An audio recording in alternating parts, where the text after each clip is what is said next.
like, oh yeah, she's like, that's no big deal. It's just Trent Shelton's my friend. No big deal. So anyway, she's one of our favorite people. So thank you for doing this. Thank you for coming backstage with us. I have to do another interview, and so here's what I'm going to do.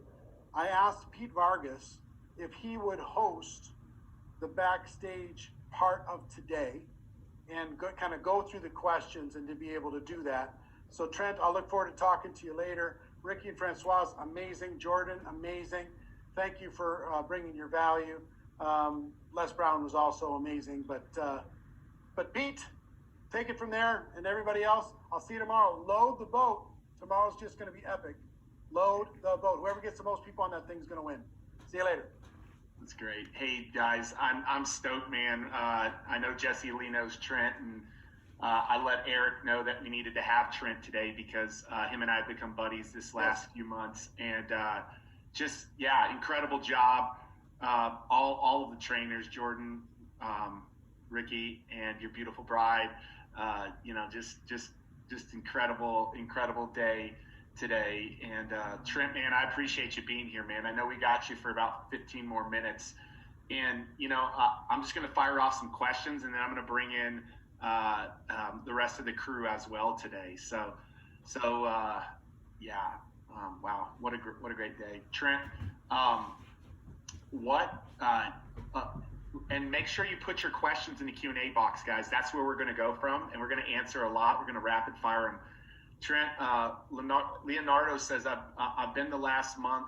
I've really decided the last month to change my life and have an amazing hunger. What do you do with that hunger when you just have this epiphany that you need to change your life and have this hunger? Like, what's your recommendation? What's your advice? Well, I think it might be different for everybody, but when I have a hunger, and whether that's a dream that you have in your heart, or maybe a calling that you're feeling called to serve the world, I would get it on paper, man. I would write it out. I wouldn't just keep it in my head, because when you write and you journal it, it's first a form of therapy, but also it makes it real. You're able to see it on paper. So I would do that, and then once you write it out, I would try to seek. We use the word coaches or mentors or just a friend, somebody in this space or where you're trying to go, and talk to somebody about it. Like, try to get all the information you can. I always tell people, education in what you want to do is one of the most important things, education and experience. And so once you do that, I would tell you, after you get the education, then go do the experience, go serve, because action creates more belief in your life, right? As long as you have it as a dream, you can believe in it. But once you go do it, it's like me playing football, right? I can think I'm the best route runner ever, but until I go out there and work on my routes and go do it, it builds confidence, it builds belief, and that's the start. And then over time, you just be consistent with your gift. And so I would say to first write it out, journal it out, find somebody in the space or what you're trying to do to get you some education, and then go do the experience, whatever that is. No matter how small it may be, how big it may be, just going to do it is the most powerful thing that you can do. The first step is the most important step in the journey. I love it, man. Tracy asked the question, you keep referencing the warrior spirit. I love that. What's your number one favorite book, and does it include a warrior? It's funny. I like 300, by the way, movie-wise, so that's probably where the warrior spirit is definitely from. But my favorite book, oh man, that's a tough one. One that really spoke to me is The Purpose-Driven Life. Like, I always say that's the book for me that really changed my life. And I read it back in 2009. And it really made me understand that I had a deeper purpose, especially during that time of my life where I felt like I lost my purpose with sports. So I love The Purpose-Driven Life and so many other books that I can name, but that was the one that was at the foundation of my growth and change. I love it. One I gave my boy as the first one to read for him too, and the one I send out to everybody as a gift from us when we're doing that. Hey, three questions that are very similar. Two anonymous say, how do you stay consistent when things going crazy? How do you focus when there's chaos? But then there's one more that basically states the same thing. Can you speak about when you get distracted and overwhelmed and chaos? Like, how do you begin to navigate to get back on the right path? Great question, Jennifer, and a couple of other people. Absolutely. I'll try to answer all three in one. For me, it's a good time to talk about it because I'm in that space right now. I'm very overwhelmed. And so, one, you have to know that it's okay to disconnect. And I know that might not be the popular thing to say because, when I talk about consistency, but I'm always going to tell you, first be consistent to listening to your soul, listening to your mental health, because I don't want anybody to burn out. And oftentimes when you take a break, you disconnect, you often step back. And for me, it's every single day. I'm in the woods, nature, and I'm able to really prioritize the things that matter in my life. And so that's a part of it. The second part I would tell you is focus on one win. Like, what's something that you could do that moves the needle in your business, in your personal life? Maybe you can have 3 wins for each area of your life, but just find something that moves the needle. And oftentimes we think that it has to be this major thing.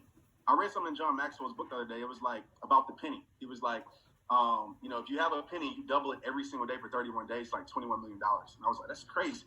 And so I'm always thinking about what's the 1%, what's the penny that I can do today to be able to move my life forward and just to be able to stay consistent in my journey. And I know that moods change. Like, you will break through this season, right? This season might be difficult. It might be hard. You might not have the same passion and energy, but you will break through this season. And this season will be the thing that builds that resilience, that emotional resilience that I talk about a lot inside of you, that's able to help you push through those feelings of, I don't want to do it, all those feelings of comparison, all that other stuff. So that's my answer. I love that. Trent, Trudy says, I'm totally curious how the conversation with the 100-year-old might go today versus the 10 or 20 years versus 10 to 20 years ago. Yeah. So there's 2 things. One, the 100-year-old, the 20-year-old would be trying to be so in control. And I want to be careful when I say this because I feel like you have to definitely control a lot about your life. But I think 2020 showed us, even when you control everything, there's a lot of things that you can't control, right? Things that just happen. So the 20-year-old Trent would be like, control everything, go hard, do this, do that. And I get it. That's a part of the journey. But the 100-year-old me is telling me, Trent, focus what truly matters to you. Because I've had lots of successes in my life. I've reached the pinnacle, right? NFL was my Mount Everest in my life. There was nothing greater than that. And I still was unfulfilled. So the 100-year-old me is telling me, be successful, whatever that means to you, but really focus on fulfillment, focus on the things that really matter to you, because those are the things that are going to open up space for you to be able to operate in a more freeing way, to be able to do the things as far as, rehab time to the world and write books. Because if you're suffering inside of here, you're not going to be clear. You're not going to be efficient when you're trying to do your work in your best way. So those are the 2 different conversations. Trent, everybody asks this every day. Talk to us about your morning routine, is what Andrea Mendoza said. For sure. I want to say this too. Your evening routine is just as important. All right. Yes. So I do a reflection because if you don't win your evening, you ain't gonna win your morning. That's facts. But my morning routine is pretty simple. I base it around 4 A's. I call it my protect your peace process. So what that looks like for me is getting up early. I love to get up before everybody in my house. I have 3 kids, so you already know when they up. Like it's you never know what's going to happen. So I'd love to get up early for everybody, and I go through this process. The first A is appreciation, right? 100,000 people die every single day. I mean, I think it's easy to find appreciation in the times that we're in right now. So appreciation, literally, this brings happy chemicals in your brain. The second A is affection. I always say hug a day keeps depression away. So you got to hug a tree, hug a person. I give encouragement to people, because some people might say, I can't hug somebody. Giving encouragement helps, because what tends to happen, especially when I'm going through hard times and I feel like I'm not enough, and I go through that at times. Like, I want to be transparent. I know when I go give value and somebody receives the value, it builds confidence inside of me, because it's letting me know that I have value inside of me, because I can't get value if I don't have it inside of me. The third A is activity. Accomplishment. So I want to just do one thing. And sometimes it's all ties in together, but one thing. Maybe it's cooking breakfast. Maybe it's working on my son Tristan. Maybe it's making a bed. I want to do one thing that moves my life in a positive direction. I play sports, so I understand the importance of momentum. So I want to hack the momentum to move me in a positive direction and release that dopamine in my brain. The last A is activity. So I always say movement influences mood. There's no way that you can go for a run and you still feel depressed. And so you still feel tired. I'm always trying to move my body, even if it's just 10 squats, even if it's just walking down a block, because I know that's going to put me in the right headspace to be able to conquer my day. I love that. A few more, Trent. Tony Lim has a great question. She said, you really spoke to my spirit today. what is one thing you do when darkness rises up that you're able to overcome the darkness and light can break through when darkness begins to rise up, which is, dude, happens for all of us, you know? Yeah. So for me, and I can speak about that because, I'm currently in that battle, and it's not easy. It's tough, but I go back to my foundation, and my foundation is faith. I know we all believe in different things, but my foundation is faith. So I'm always going to talk to God, disconnect from the world, and I'm going to focus on like what's important, like what really matters in life. And so I get back to that, and I get back to also one of the things that I do is I go back because sometimes listen, I don't know if I'm the only one that goes through this that's, quote unquote successful, but there's times where I feel like I'm not doing enough. There's times where I feel like, man, like, as a performer, right? I played sports my whole life. So my life was always based off performance. And so it's still a part of me. Like, I want to perform as best as I can. And sometimes I'll be like, man, like I didn't perform well. And I'm so focused on what's going wrong that I become blind to what's going right. Right? I'm so focused on all the negative things and I become blind to the positive things. So I often go back to the place where it all started for me. So it's my parents' house. I'll go back to my room and just sit in there for an hour and be like, man, look how far you actually came. So if you're feeling in that dark moment, maybe you're too focused on where you want to go. Maybe you're too focused on you're not being there. You're too focused on the mountaintop so much that you don't realize how much you climb.